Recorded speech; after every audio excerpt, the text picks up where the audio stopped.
We pulling? What's up, it's Jim Fro, and this is our official guide for Magmorax. Big thank you to our supporters on Patreon. Your support means the world to us, and it's what makes these videos possible. This is a Bloodlust on pole, single target fight that's super simple mechanically, but it's a big throughput check for your DPS and healers.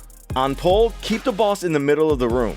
When random players get a circle around them, they need to spread out from each other away from the boss, because the circles explode on anyone inside of it after a few seconds, and drops a lava pool on the ground at their feet that slowly grows over time. Then multiple people per pool need to stand in the middle of each pool to get it to shrink, long enough to get it to completely disappear. Standing in a pool just does damage to you on normal, so you can freely soak the lava pools wherever they spawn. But on heroic, you get stacks of a long dot the longer that you stay in the pool, and if you ever get to 25 stacks, you're dead. So help shrink the pools as much as possible, but don't be silly, let the debuff fall off if your stacks are getting too close to 25. If everyone is alive and helping soak, you should be able to keep the room totally clear of the lava pools. Quick disclaimer for this next mechanic, it was added after PTR testing ended, so unfortunately no one got to test it. However, this guide will be updated when we get footage of it if it's necessary, but for now, here's how we suggest dealing with it. When a bunch of little circles spawn around the room, they need to be soaked by at least one player each, or else they explode on the raid and spawn a lava pool. Soaking one of the circles gives you a debuff that increases your damage taken by the next set of circles, so your raid should alternate between which people soak each time. Just absolutely make sure that all of the circles get soaked one way or another. The other mechanics of the fight are pretty straightforward.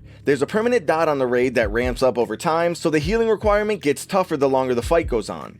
There's a randomly facing frontal to dodge. There's a big raid-wide knockback cast, so try to keep yourself positioned in a way where you won't get knocked off the platform. There's a tank swap mechanic where the off-tank needs to taunt every time the boss casts Incinerating Maws, which does big physical damage to the tank and leaves a dot and vulnerability debuff for a while. And finally, the boss slowly gains energy over time. If he ever hits full energy, he wipes the raid real quick. Also, if the boss ever touches one of the lava pools, he'll gain extra energy, which means you probably won't be able to do enough damage before he gets the full energy and wipes the raid. And that's pretty much it. The official guide will be released shortly after the raid, but here's a quick recap of the fight for you to review or screenshot for later. Our Patreon supporters get these guides early, so if you're interested in that, check out the links below. Peace.